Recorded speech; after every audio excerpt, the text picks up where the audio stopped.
Hello minasan! Konnichiwa! For today's RT-RThan, samahan niyo akong maging passenger princess dahil sasama tayo sa trabaho ng aking kamahalan at dadaan tayo sa underwater tunnel. Are you ready? Kaya naman, itekimasho!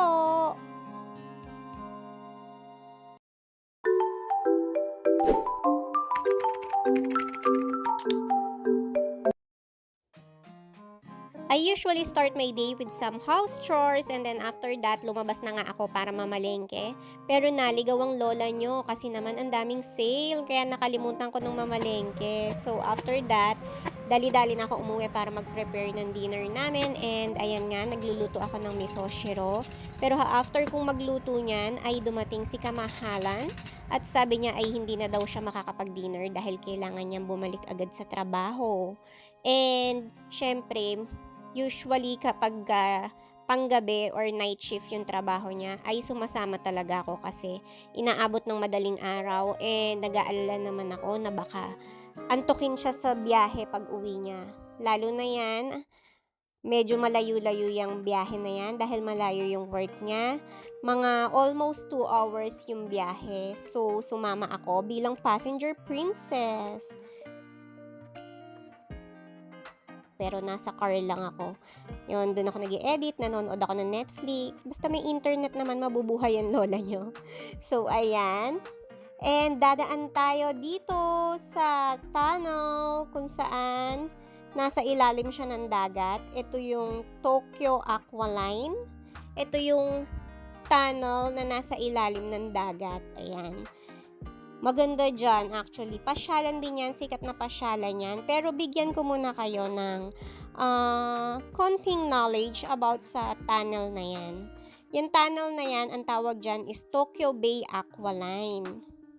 Expressway siya na nagko-connect sa Kawasaki, Kanagawa, tsaka dun sa Kisarasu ng Chiba Prefecture.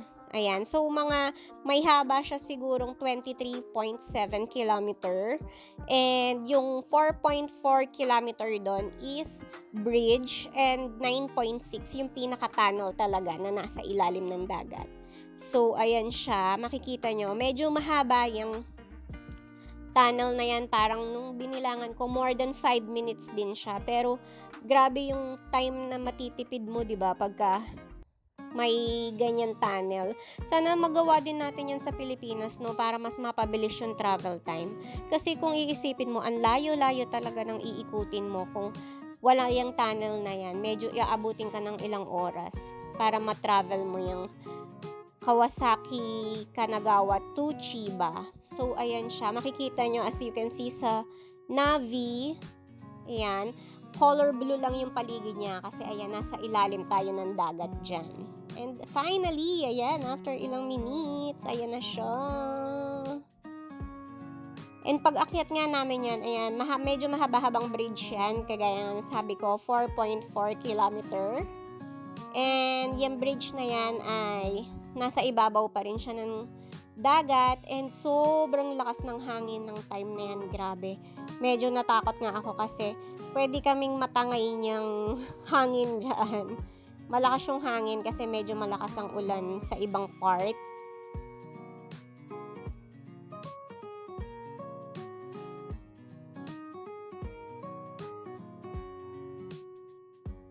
Yan, inopen namin dyan yung bintana para hindi kami tangayin kasi may possibility na matangay yung car namin kapag hindi namin inopen yung bintana. Para lumusot-lusot yung hangin sa magkabilang bintana. Yun yung purpose nun. May trivia ang lola. So, ganun siya. Ayan siya. Ang ganda-ganda dito, promise.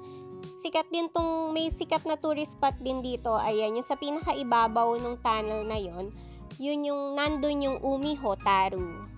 Yan, punta kayo doon pagka napasyal kayo ng Tokyo. Makikita nyo yung kapaligiran ng Chiba, ng dagat. Ayan, maganda yung view doon. And marami din restaurant kayong makikita doon. Parang mall siya, pero marami rin siyang kainan. Basta maganda siya.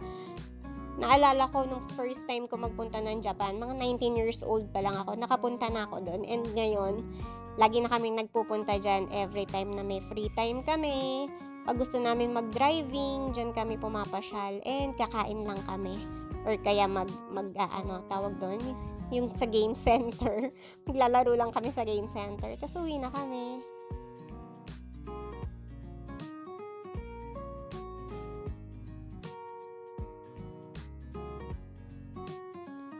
Ayan, i-fast forward na natin pero ayokong putulin kasi yung video kasi maganda yung view. And ayan, i-on natin ang sound, maririnig nyo ang lakas talaga ng hangin dyan.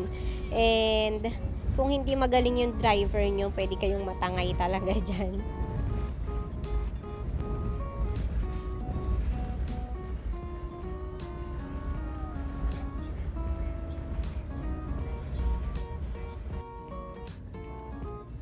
And finally, after ilang minutes ng pakikipaglaban sa hangin, ay nandito na tayo sa dulo ng bridge. Ayan, papasok na tayo dito sa Kisarasu, Chiba.